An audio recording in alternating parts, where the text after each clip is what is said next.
pueden tener hasta desde un 1% a un 4% de genoma neandertal, es decir, un momento donde el Homo sapiens sapiens convivió con los neandertales. Es un tema muy interesante esto. Colaboramos con los neandertales, es decir, con homínidos de otra especie, y nos cruzamos con ellos.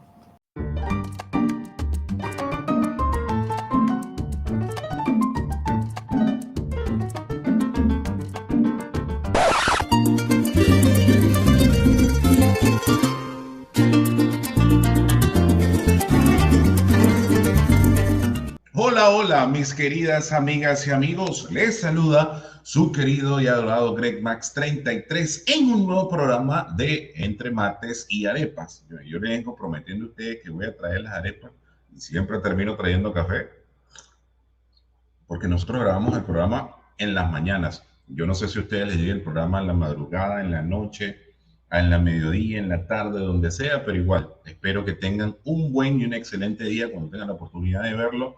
Como decía Einstein, el tiempo es relativo, así que ahí se los dejo para cuando tengan la oportunidad de verlo.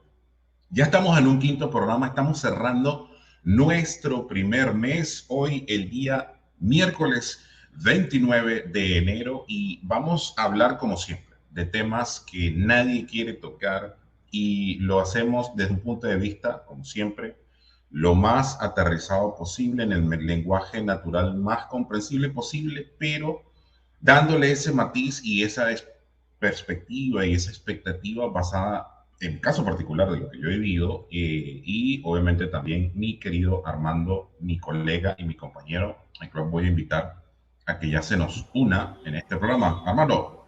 Hola, buen día. Con mate yo. Ya dije en otro programa, soy mateinómano y como gran parte de los argentinos, no me despierto, o sea, me despierto con el mate en la mano. Ya con mi Eso es mate, importante. saludos, cordiales saludos a todos. Dale, si Bravazo, querés, bravazo.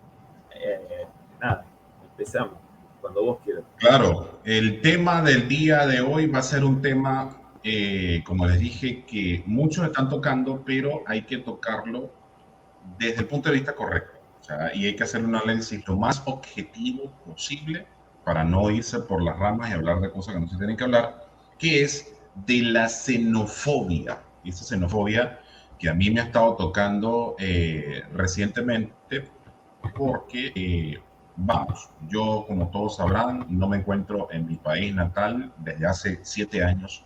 Para ser exacto, estoy a 3 meses de cumplir 7 años fuera de mi país y he estado viendo cómo hay una ola de xenofobia muy fuerte en contra de todos los venezolanos. Ahora los venezolanos se los ha atribuido lo que son los problemas de todos los países. O sea, somos los que estamos causando los problemas, cuando eso es algo que está fuera de contexto, porque eso es simplemente buscar al culpable y con el dedito señalar. Pero bueno, vamos a darle el matiz correcto a esto, primero señalando qué es la xenofobia, para darle según la RAE, la Real Academia Española. La xenofobia es el miedo al extranjero, ya, y su origen desde el punto de vista etimológico, de donde viene el proverbio griego. Xenos significa extranjero o extraño, y phobos, o sea, de seno, y fobia, phobos, del término griego phobos, miedo o adversión. Es el rechazo al extranjero, pero esto hay que desglosarlo, así, desmenuzarlo, y obviamente vamos a dar la palabra a mi querido Armando para que vaya empezando ese proceso. Armando. Bueno, mira, es exacto lo que acabas de decir y lo primero que hay que distinguir es la xenofobia del racismo. Se confunden mucho tres términos: xenofobia, racismo y discriminación.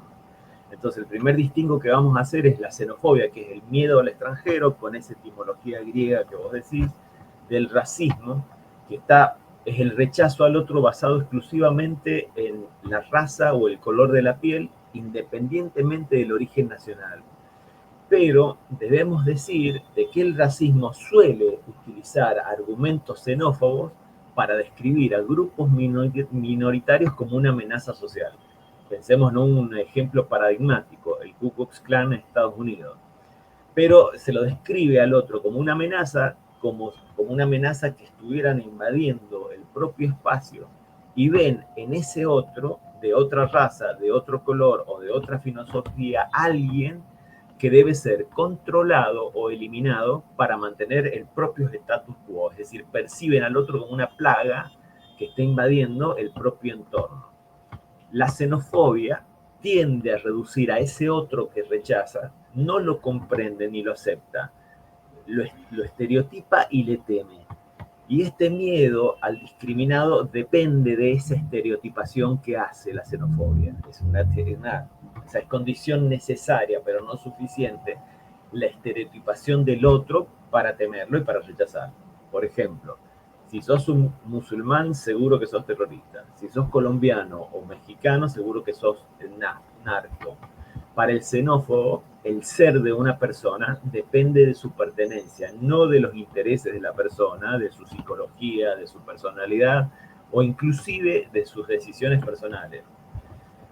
Y también la tercera categorización de la que hay que hacer, dijimos xenofobia, dijimos racismo, y hay una tercera categoría que es la discriminación, que es un concepto mucho más amplio y mucho más complejo, que incluye el rechazo o el trato desigual por cualquier característica, por género, por nacionalidad, por preferencias sexuales, por edad, por religión o por una conjunción de cualquiera de estas categorías, o cualquier forma de distinción que restringe el goce o el ejercicio de los derechos y libertades fundamentales para el individuo. Pero, o sea, volvamos a nuestro tema de hoy, de los cuales los dos hemos sido víctimas. Yo también, en el primer programa hablamos he sido víctima, es decir, he sido objeto por parte de la xenofobia. Al estudiar, o sea, la pregunta del millón sería, ¿somos xenófobos o aprendemos a ser xenófobos? Para responder, yo he seguido o he leído a un antropólogo social, que es el doctor Alejandro Reich, quien afirma que si desde la antropología social lo que se quiere saber es que si hay una determinante biológica para la xenofobia, e incluso desde la definición de lo puramente humano, la respuesta es un rotundo no. Ahora bien, Reich dice que desde la antropología se reconoce que hay una propensión, una pulsión, un instinto histórico entre los distintos grupos humanos para categorizar y distinguir entre aquellos que son considerados los propios de los que son considerados los extraños. Y dice que esta es una característica, una tendencia humana, esto es, de reconocer quienes forman parte de mi propia, y así lo denomina Reich, unidad de identidad de pertenencia de quienes no lo son. Y en términos de las investigaciones hechas por la antropología social, esto sería tan antiguo como la humanidad. Sin embargo, acá hay otra cosa muy importante que aclarar, que muchos discursos nativistas xenófobos suelen afirmar que desde siempre los hombres han aprendido a separar los propios de los otros porque siempre hubo enfrentamiento o conflicto por los territorios, donde se competía por los recursos naturales de estos territorios. Y desde que fuimos homínidos, estos distingos entre propios y los otros siempre estuvo presente, sea entre los grupos de recolectores, sea entre los grupos de cazadores. Bueno, Reich afirma que desde el punto de vista de la evidencia arqueológica de la antropología, esto es relativo, porque dicha evidencia arqueológica afirma que hubo tanto confrontación entre grupos como colaboración, inclusive mezcla con el otro. O sea, profundizando más este tema, no quería llevaros a extenderlo muy largo, pero por ejemplo, leía a un biólogo que dice que si analizamos el genoma humano de muchos europeos que viven en la actualidad, pueden tener hasta desde un 1% a un 4% de genoma neandertal, es decir, hubo un momento donde el Homo sapiens sapiens convivió con los neandertales, es un tema muy interesante esto, colaboramos con los neandertales, es decir, con homínidos de otra especie, y nos cruzamos con ellos. Es decir, hubo posibilidad de establecer relaciones colaborativas entre gente que se sentía y se reconocía como diferente. Y entonces, y esta es una primera respuesta, no hay una base histórica ni biológica para decir que el rechazo al otro, eso que conocemos como xenofobia, es consustancial al ser humano. En vez, la categorización entre propios y ajenos sí. Y que tanto las relaciones colaborativas como confrontativas con el otro es una constante en la historia de la humanidad. Sin embargo, cuando pensamos hoy en xenofobia, poniendo el punto focal en el tema de hoy, el tema cambia. Y te paso la palabra para no hacer un soliloquio. No, tranquilo, no hay problema. Obviamente hay que establecer, como siempre, las bases. Nosotros siempre nos preparamos para cada programa y obviamente le vamos agregando los matices de lo que nos ha marcado nuestra propia experiencia. Y obviamente yo voy a tirar de lo que son mis recuerdos, mis vastos recuerdos, y voy a estar ejemplo en los primeros casos. Nosotros vamos a hablar de una Venezuela en la cual todo estaba mucho antes de la era bolivariana, finales de los años 80, principios de los años 90. El sueldo de un venezolano tenía, y lo voy a poner con un ejemplo como siempre súper práctico, el venezolano tenía la posibilidad, para ser exacto, antes de la situación del año 89, entre el año 87 y el año 88, tenía la posibilidad, con el sueldo mínimo establecido en el país, de comer 270 veces al mes en un puesto de venta de hamburguesas o de perros calientes, como se dice en Venezuela, en otros lo dicen hot dog. O sea, podía darse el lujo de comerse 270 hamburguesas al mes o 270, un poco más, hasta 300 perros calientes con el sueldo. Y eso son estadísticas que están allí. O sea, yo nunca voy a hablar fuera de contexto si no tengo un basamento. Entonces, ¿por qué cito esto? Esta característica del pueblo venezolano, de la situación venezolana, a pesar de los males que habían ya establecido en los años 80, permitió que hubiera un flujo de hermanos latinoamericanos desde otras latitudes. Por ejemplo, desde aquí donde yo estoy, de Perú hacia Venezuela, de Ecuador hacia Venezuela, De Argentina a Venezuela. de Venezuela Argentina a Venezuela. acogió muchísimos argentinos que se fueron con la dictadura, lo recibió Venezuela. Eso hay que hacer memoria histórica sobre eso. Claro, es correcto. Entonces, ¿a qué voy con esto? ¿Por qué lo cito? Porque precisamente, y por qué lo colindo con el sueldo mínimo de esa época, porque hubo un fenómeno en Venezuela. En realidad los años 90 tuvieron dos fenómenos en Venezuela muy marcados. El buhonerismo, la aparición de la gente informal, pero desde un punto de vista totalmente diferente a lo que nosotros habíamos visto, que era lo que se denominaba los manteleros, gente que colocaba en plena pista o en plena vereda, en plena acera en Venezuela, una tela y colocaba todos sus productos a pie del transeúnte o el peatón normal. Pero específicamente en Caracas, en la zona de La Hollada, a principios de los 90, llegó un flujo altísimo de peruanos, ecuatorianos, en búsqueda de opciones por la situación que estaba aconteciendo en sus países en esos años. En Perú había hiperinflación, en Ecuador había otra situación, pero no era favorable. Entonces Venezuela ofrecía esa oportunidad. Y resulta que esto generó algo que nunca se había visto en Venezuela, que eran protestas que en ese momento fueron liderizadas por el alcalde de Libertador, si mal no recuerdo, era Antonio Ledesma. ¿Qué ocasionó todo esto? Que nosotros le empezáramos a tener cierta adversión y xenofobia, específicamente a los peruanos y a los ecuatorianos por esta situación, porque no podías pasar por esa zona de La Hollada en Caracas, que es el final de la Avenida Bolívar, ya para meterte por los túneles que van por debajo de las torres del silencio, y esto generó esa situación.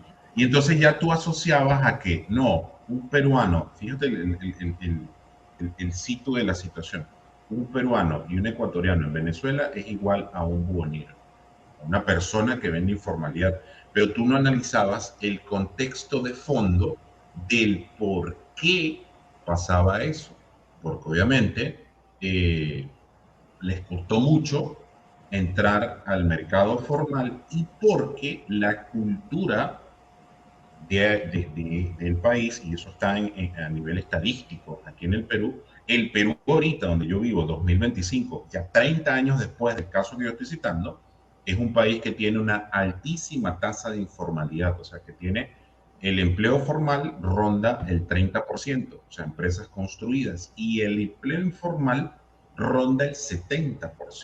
Entonces ya tienen una estructura, y eso ha sido desde siempre, o sea, no es desde ahorita, es desde siempre. Obviamente, probablemente un poco más, un poco menos, pero eso es lo que se, la incidencia. Entonces, ¿qué voy? Por ejemplo, con ese caso en los 90, que el hecho de ciertos elementos que puedan acontecer no significa que el macro de todas las personas tengan la oportunidad de ser así. ¿Por qué? Porque yo en el camino, yo fui conociendo personas y estudié en secundaria con ecuatorianos y con peruanos. Y yo tuve grandes amigos en esos años, para ser exacto, me viene a la mente Gregory Quispe, que su papá, desde que llegó, se enfocó a montar una empresa de textiles y se convirtió en uno de los proveedores de textiles más fuertes del mercado de cementerio, que es el mercado más que distribuye ropa más fuerte de Caracas. Y él llegó con esa mentalidad de empresario. La montó y eso permitió que ellos se convirtieran automáticamente en clase media. ¿Ok? Y así fui conociendo a muchos que fueron montando negocios, gente que pudo comprar casas en la urbanización Vista Alegre en Caracas, que era la urbanización en ese momento del oeste de Caracas más respetada, porque tú decías, no, la gente que vive en Vista Alegre, en Caracas, del lado del oeste, esa gente tiene plata, porque ahí vivía gente de plata, a diferencia de la gente que vivía en el este, ya a partir de Chacao, que se sabía que ya era gente de otra índole. Entonces, ¿a qué voy con esto? Que nuestras reacciones con respecto a elementos específicos no determinan que todo el macro de las personas que conforman una etnia, que conforman un grupo cultural, necesariamente son así. Porque ahorita lo digo desde el punto de vista de los venezolanos. Y nosotros estamos, 8 millones de venezolanos estamos fuera del país por la situación que ya le hemos explicado dentro del programa y que es de conocimiento mundial. No todos somos el tender agua, no todos somos personas que vamos pendientes de lo malo. Lo que pasa es que a partir del 2018 ya había salido del país el target A, B y C y empezó a salir los estratos sociales D y F. Porque en Venezuela había otro estrato social F, o sea, gente con un nivel de pobreza altísimo. Empezaron a salir y lamentablemente en esos estratos estaban todas estas personas que no estaban pendientes de lo que era hacer las cosas bien, sino que ya tenían el chip bolivariano del hombre nuevo, que era dame la casa, dame para comer, dame asistencia social gratis, todo gratis, y no es así. Entonces, no podemos, desde el punto de vista de la xenofobia, no podemos atacar a una masa solamente por un hecho específico, porque no nos determina. Personas específicas no determinan el conjunto total. Armando. No, bueno, sí, me lo has dejado, viste, como al pie. Bueno, la Argentina es una nación que en su hecho fundacional se ha constituido en base a la admisión de dos grandes flujos inmigratorios de extranjeros. No puedo decir, si nosotros nos autoproclamamos no racistas, pero sí hay elementos de racismo, pero digamos que no somos tan cerrados como, digamos, era posteriori los europeos. ¿Qué quería decir? Que con estos fenómenos modernos, es decir, donde hay grandes flujos de migración poblacional, la xenofobia surge, o sea, sufre una mutación genética. Es decir, esa, esa, la xenofobia pasa a ser directamente el rechazo del rechazo al otro, al distinto, al que se pasa a ser directamente el rechazo a los de otra nacionalidad. En este caso, como vos lo has planteado, el rechazo a los venezolanos, el rechazo a los argentinos, el rechazo a los peruanos cuando están afuera. Cuando yo viví en Italia, el rechazo a los albaneses, a los seneganeses, es decir, y este rechazo, esta nueva xenofobia, puede o no estar atravesada de aspectos de racismo y de discriminación, con lo cual, como te dije, la cosa se complejiza aún más, es decir, el fenómeno de la xenofobia en el siglo XXI, en esto que llevamos al siglo XXI, es un fenómeno complejo y multicausal. Porque ¿qué es lo que hace la xenofobia? Reducir a cosas simples, cosas que son muy complejas, ya lo vamos a ver más adelante. Para mi gran sorpresa, cuando yo investigué el tema de la xenofobia, descubrí que no es un tema obviamente nuevo. Y ya aquel espacio que para la cultura occidental es fundacional, prácticamente icónico como la antigua Grecia y la cultura ateniense en forma particular, no la espartana, ya la discriminación para aquellos que no fueran nacidos ni en tierra ni en la ciudad de Atenas estaba presente en forma, digamos, proto-xenófoba. Y los primeros herederos de este reclamo del nativismo que existía en la antigua Grecia van a ser los europeos, llegando a la Europa de hoy, con esos ejemplos terribles de xenofobia que en Europa no faltan, no han faltado, y para mí, que soy pesimista, no van a faltar, o sea, no faltarán en el futuro. Como te dije antes, con el surgimiento de la idea de Estado-Nación como condición necesaria, pero no suficiente para la xenofobia, la identidad o el sentido de identidad ulteriormente se va a territorializar. ¿Qué quiere decir? Es decir, que los que están dentro de determinado territorio son los que pueden compartir determinados derechos y aquellos que están fuera, obviamente, no. Y este es otro punto desde donde nos deberíamos situar para considerar a la xenofobia. Insiste este antropólogo, que lo vuelvo a citar, que es un capo, el chabón, lo he leído, es un capo, se llama Alejandro Rey, antropólogo social, lo recomiendo a la lectura de Rey.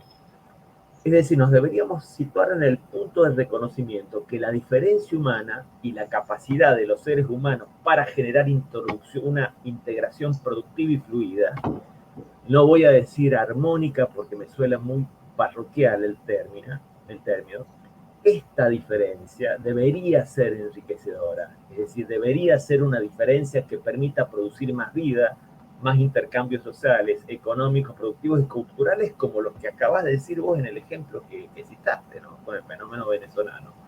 Y esta diferencia debería conspirar a favor de la creación de más vínculos humanos con los que vienen desde afuera. Con esto quisiera pasar a otro punto ríspido o delicado en temas de xenofobia, siempre siguiendo al doctor Rey, que es el tema de la creación de espacios de convivencia, y eso lo he visto yo tanto en Europa y he sabido de los espacios de convivencia de amigos que viven, sea en Estados Unidos que en Canadá. Es decir, la creación donde se crean espacios con la buenísima y sana intención de integrar al otro. Pero ¿qué dice Rey? Muchos programas o de estos espacios de convivencia o muchos programas de integración a los migrantes fallan porque están basados en ideas esquemáticas, mecanicistas. El mecanicismo es una forma de pensamiento que surge en los siglos XVIII y XIX. O sea, podríamos hacer un programa entero sobre cómo se da la forma de concebir al universo o a la realidad como una máquina, ¿no? Tiene orígenes en tres pensadores, Bacon, Descartes y Newton, pero bueno, eso, pero digamos, el mecanicismo dice que a determinadas causas le tienen que corresponder sí o sí determinadas consecuencias y muchas veces fundamenta este fluir de un estadio al otro a través de la matemática. Por está Descartes presente, además de ser un filósofo, pero un gran matemático. Pero se basa en teorías sociológicas, antropológicas, en la economía política, muchas de estas disciplinas creadas en un entorno y un código cultural blanco, caucásico y anglosajón, donde los unos son obligados y los otros son obligados o constreñidos a escucharse. Y esto tiene como sustento epistémico esta idea de la multiculturalidad, una idea que es muy cara a la ideología woke, y del presupuesto de que el encuentro forzado entre espacios va a enriquecer la cultura de acogida en su conjunto. Reich dice que esto termina cosificando a las culturas, es decir, haciendo de las culturas un constructo sólido, esencializado, no dinámico, restringido solo a ese espacio de convivencia y dejando de lado que en las culturas es muy importante esto de las interacciones sociales, lo que acabas de escribir en tu ejemplo. Vos a través de la interacción con estos hijos de inmigrantes te enriqueciste como ser humano, ¿no? Pero debe existir esta integración libre de las más variadas y variopintas tipos de cultura. El tema fundamental de las convivencias para mí es que los distintos se sientan incorporados o que entren en un proceso de incorporación. En otras palabras, interactuar, hacer actividades, y Rey es muy crítico de estas, crear unidades de integración forzada de inmigrantes. Te doy la palabra. Es que fíjate, sí, no. Es que fíjate una cosa. Mientras tú ibas hablando, obviamente mi mente empieza a buscar referencias. Aquí hay un caso de la integración y la mezcla mediante el uso de actividades. Y en el proceso, nosotros los venezolanos, cuando se hace la migración masiva a partir del año 2018, porque a partir de ese año fue cuando el venezolano 2017, finales del 2017, 2018, fue donde se empezó a salir la mayor cantidad de venezolanos que han salido hasta ahorita. Cuando yo llego al Perú, a mí me costaba muchísimo porque una de las cosas que ocurre es que nosotros cuando perdemos el suelo, cuando uno migra a otro país, tú pierdes tu suelo, tus puntos de sustento y de basamento que hacen que tu vida funcione. Los seres humanos por naturaleza, aunque no somos árboles, tendemos a echar raíces en los sitios donde estamos. Entonces, ¿qué empecé a buscar yo? Yo soy muy buen comensal. A mí me gusta mucho comer, de verdad. O sea, yo siempre he sido buen comensal. Y yo amo, por ejemplo, las cachapas, las arepas, y a mí me gustan mucho las empanadas. O sea, a mí me pones una empanada con una malta y voy a ser un hombre feliz.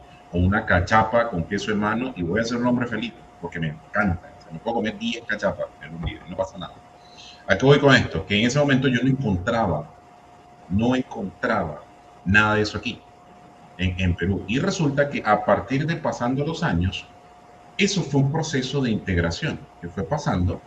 Y ahorita yo voy a un sitio muy conocido aquí de Lima, que se llama Tambo, y en Tambo puedo conseguir, por ejemplo, harina pan, que es la harina que sirve para hacer arepas.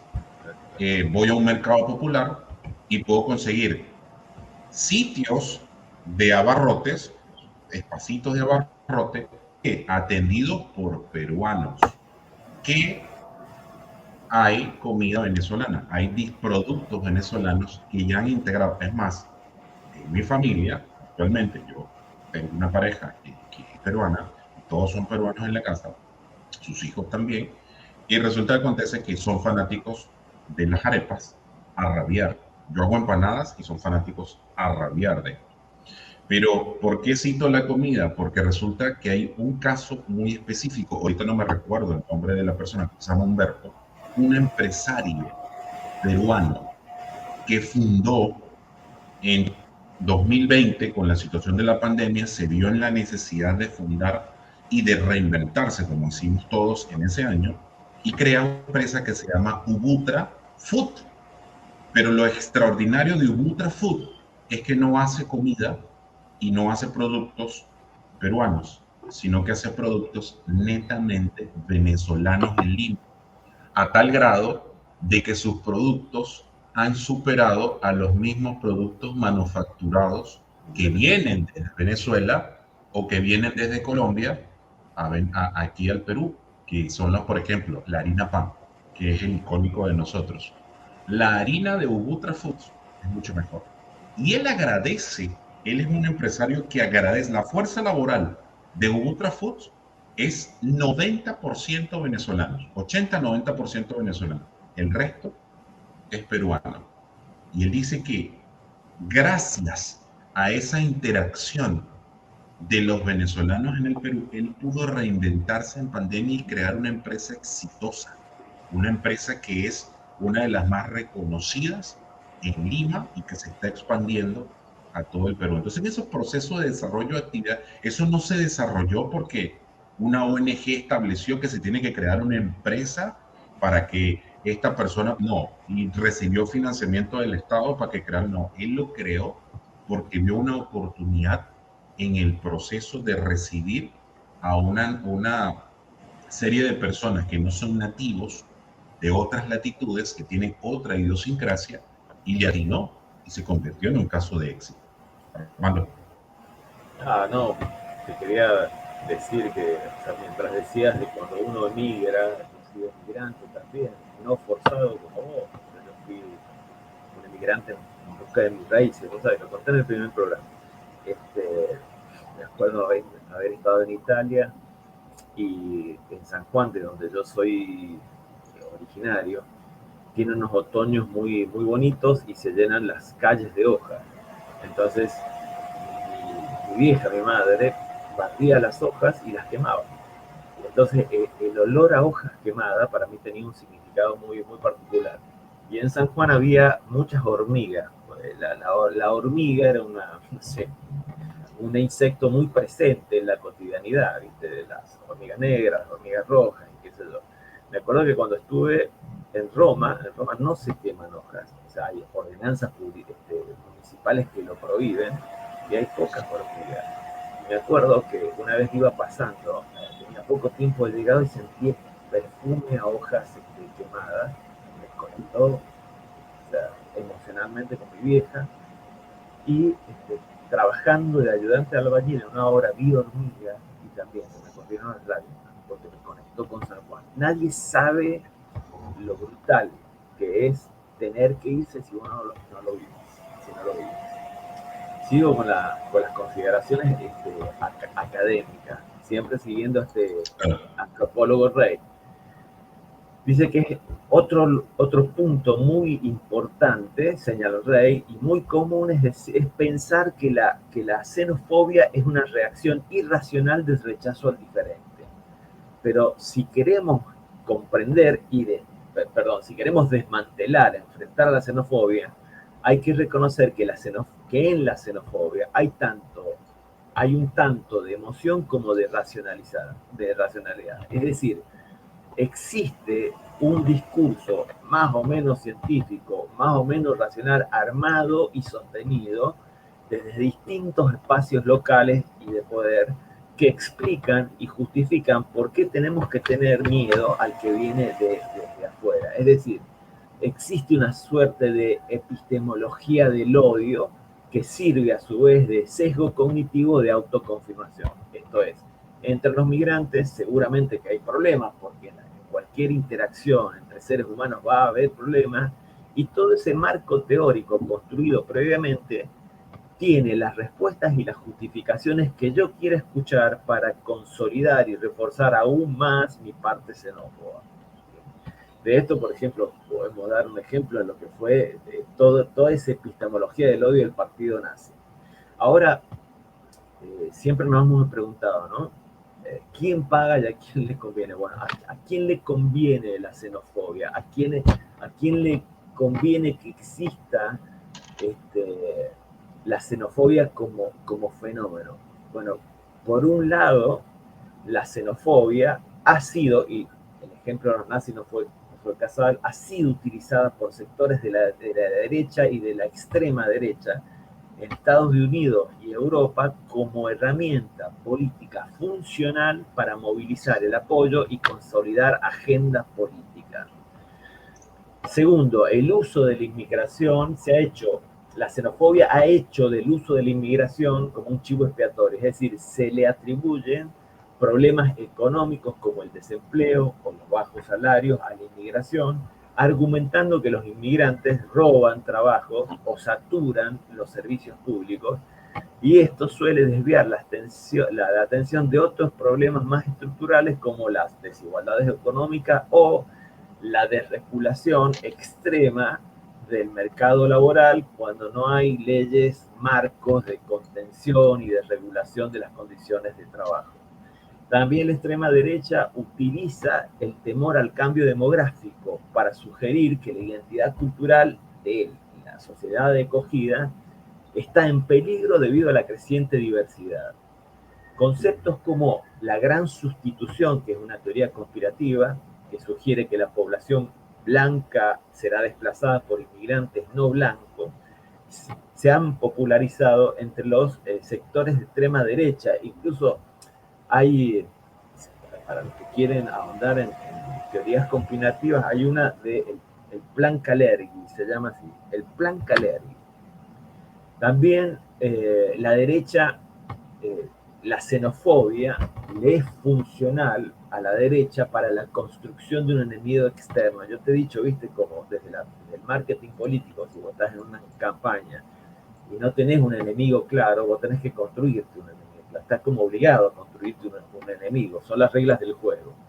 Pero digamos que muchos países europeos, la derecha y la extrema derecha, utilizan la xenofobia para señalar a inmigrantes y refugiados, especialmente de origen musulmán, como una amenaza a los valores y la identidad cultural europea en países como Francia, Alemania, Hungría, Polonia. El discurso se centra en proteger al cristianismo o la tradición europea frente a una supuesta islamización. No niego que no haya problemas en este sentido. Simplemente estoy señalando que se utiliza a la xenofobia para tener un rédito político. Después se la vincula con la inseguridad, o sea, la narrativa xenófoba asocia a los inmigrantes con el aumento de la criminalidad y del terrorismo. Y en algunos casos esta retórica se ha amplificado tras ataques terroristas cometidos por extremistas, que es el caso de Charlie Hebdo, el caso de Bataclan, etcétera, etcétera. Y también, y esto es muy típico, ¿viste? Hay una simplificación del discurso xenófobo, o sea, la narrativa xenófoba ofrece explicaciones simples a problemas complejos y multicausales, lo cual es atractivo para ciertos sectores del electorado que quiere explicaciones simples y quiere canalizar su frustración en explicaciones simples. No hemos tratado ni siquiera un 5% de lo complejo que es el fenómeno de la xenofobia. También, ¿qué es lo que es? ¿Por qué le es útil a la derecha? Estos discursos que apelan al miedo, a la pérdida de identidad, suelen ser emocionalmente poderosos y suelen ser de movilizador emocional para votantes descontentos, y frustrados. Y con esto hay un refuerzo tácito o a veces explícito hacia los líderes autoritarios. Es decir, la xenofobia permite a líderes populistas posicionarse como protectores, los grandes protectores de su pueblo, ganando apoyo entre aquellos que se sienten amenazados por los cambios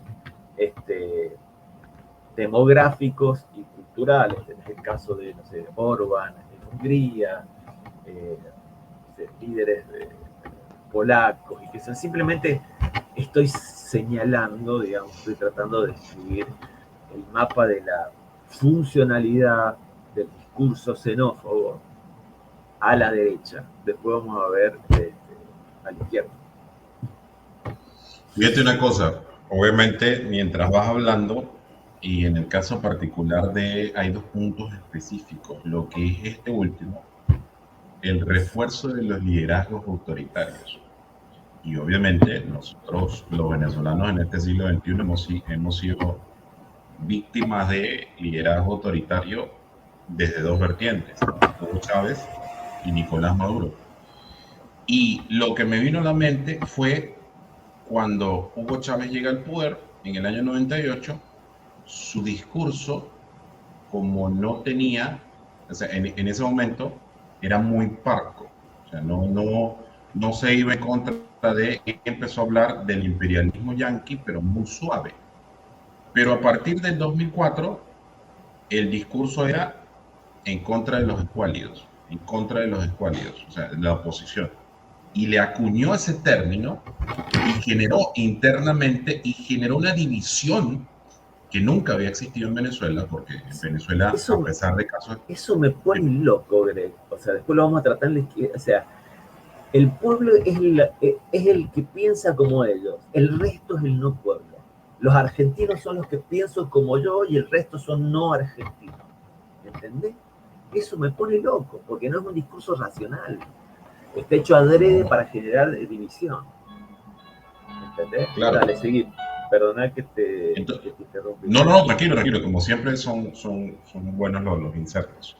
Ahora, y en ese momento el discurso era los escuálidos. Después fue que ser rico era malo.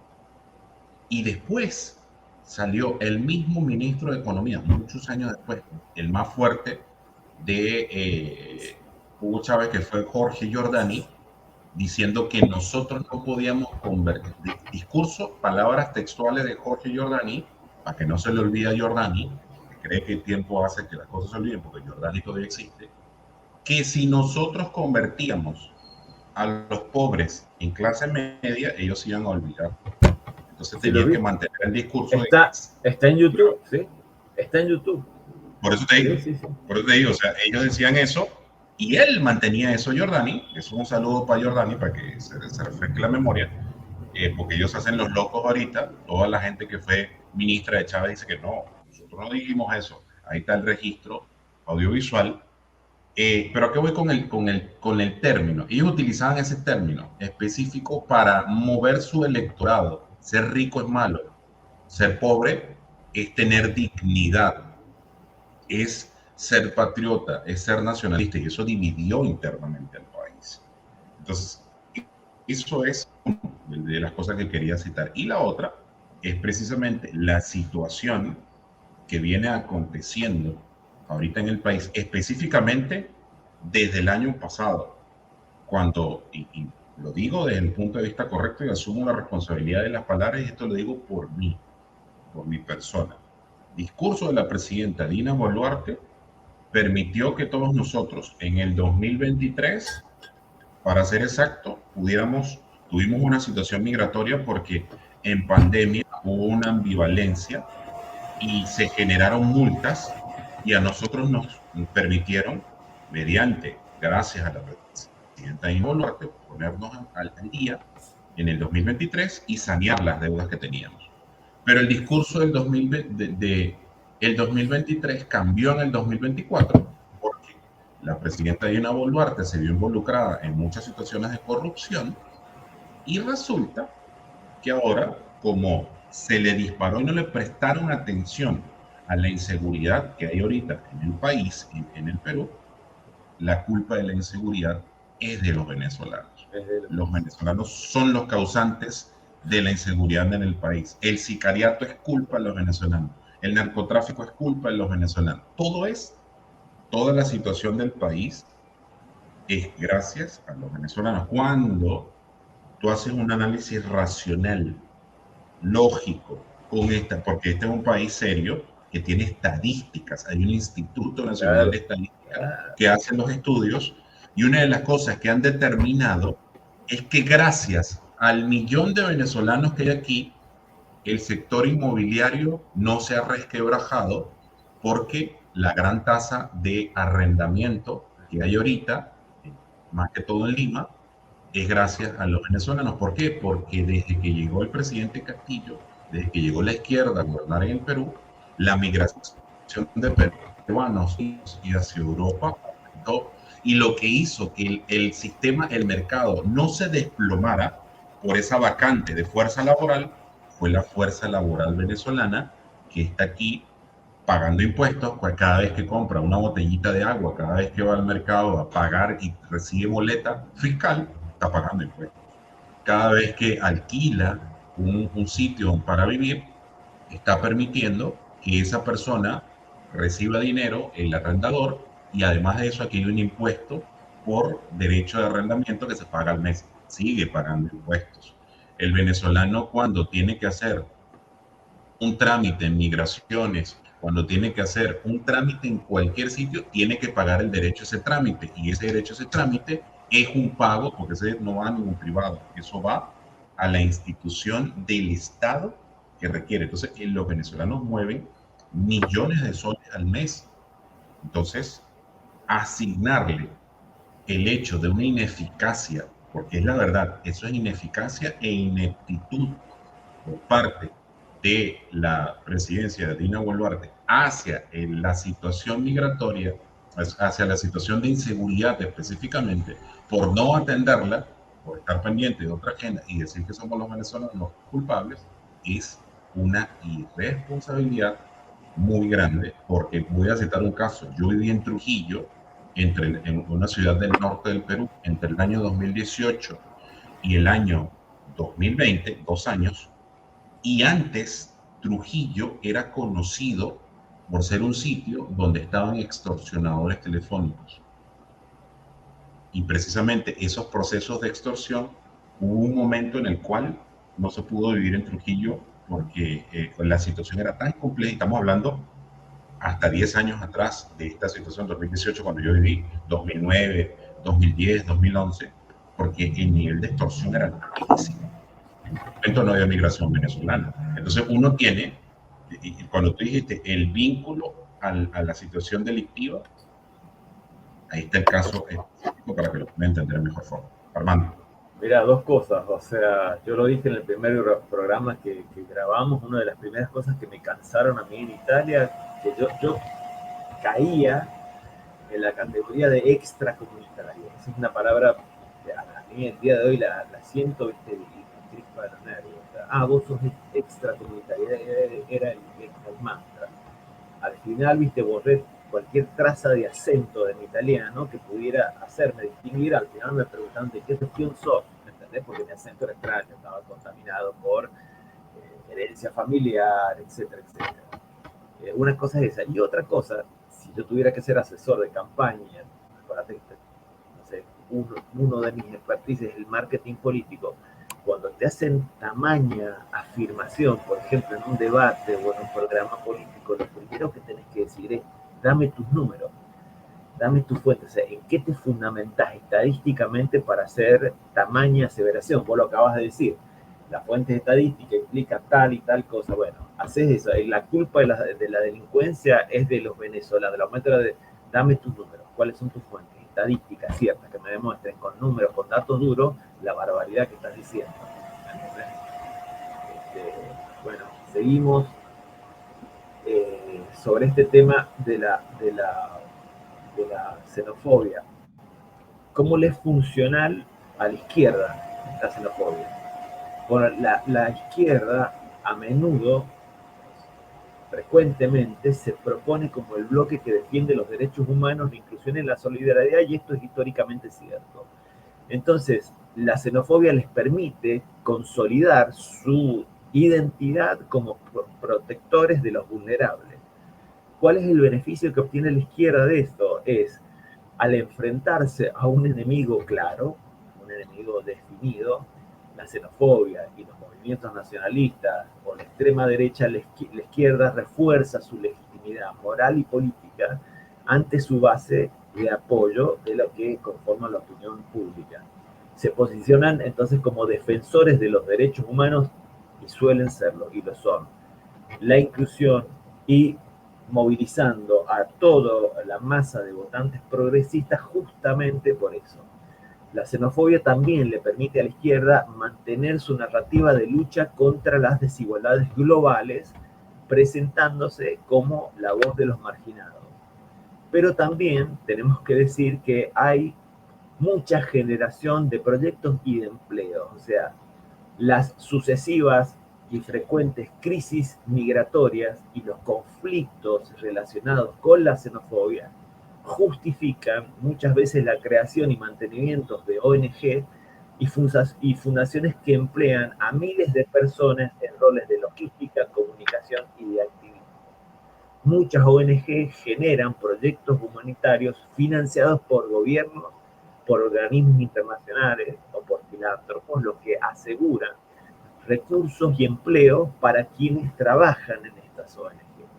Y en algunos casos la necesidad de demostrar el impacto puede derivar en exageraciones o en énfasis en narrativas que perpetúan esta idea de crisis continua.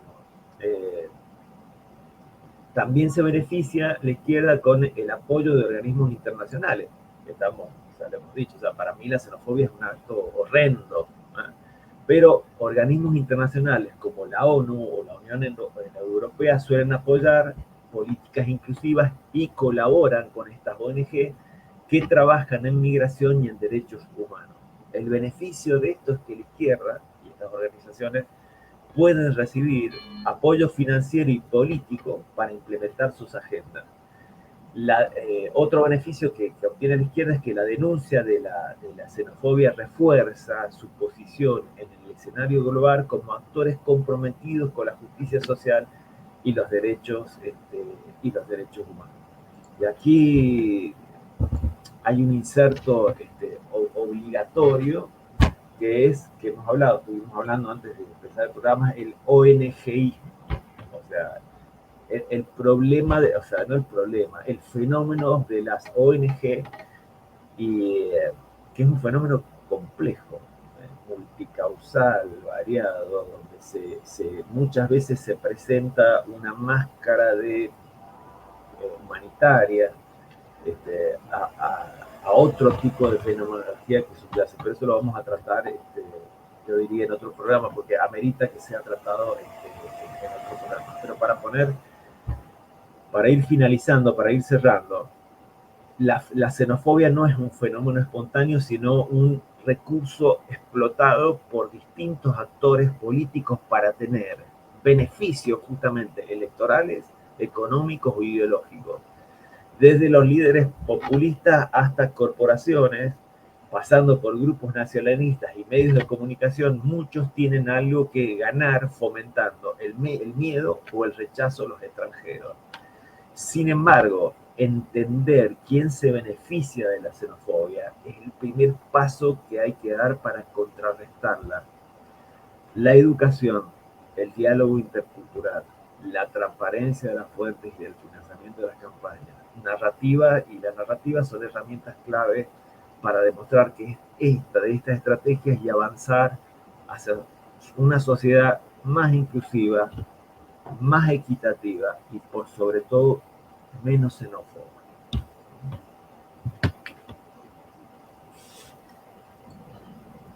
Sí, ese es precisamente el fundamento de este programa, darle un contexto, y por eso lo hemos hecho, como siempre, desde un punto de vista académico, con una investigación previa para asentir y aterrizar a quién beneficia. Y ya nos hemos dado cuenta que beneficia tanto a la derecha como a la izquierda. Es utilizado como un elemento inclusive electoral, es utilizado para tapar ineficiencias e ineptitudes de cualquier gobierno que está funcionando. Hay que buscar el chivo expiatorio, como se dice en Venezuela. En Venezuela hay un término que esto lo van a entender los venezolanos cuando lo escuchen: buscar el chino de Recadi. Que el chino de Recadi era un personaje en los años 80 que hubo un robo producto de unos carros que se compraron para la policía mediante unos dólares, y como se necesitaba un chivo expiatorio le echaron la culpa a un chino, que no recuerdo el nombre, de recadeo. Pero aquí es lo pasa con el caso de la xenofobia, porque siempre buscamos, con este análisis que hemos hecho, tratamos de endosarlo. Así como cuando hacemos un cheque, le endosamos la responsabilidad a otro elemento. Y es muy fácil cuando tenemos dentro de nuestra nación, tenemos a otra cultura, pero no vemos que ese impacto cultural que nos permite ese inserto de actividades podemos crecer, como también pasó en Venezuela en su momento, cuando llegaron italianos, llegaron portugueses, llegaron españoles, llegaron canarios, ellos en ese proceso se insertaron e hicieron que Venezuela les diera las oportunidades que no le había dado Europa. Y es más, ellos en esta actualidad de este mundo, cuando regresaron a Europa producto de la situación de Venezuela, sintieron ese rechazo xenófobo que nosotros nunca le dimos. ¿Sabes todo esto? Que al final siempre tiene que pregonar lo más importante, la grandeza del ser humano.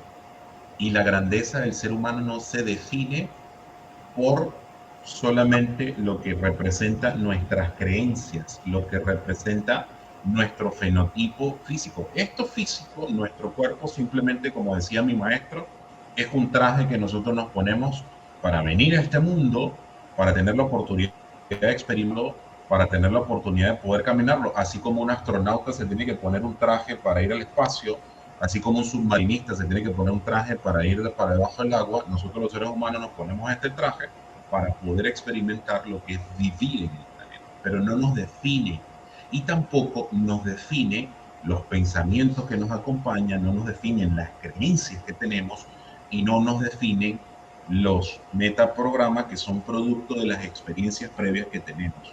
La grandeza de nosotros, de los seres humanos, se mide por una sola cosa, por el amor.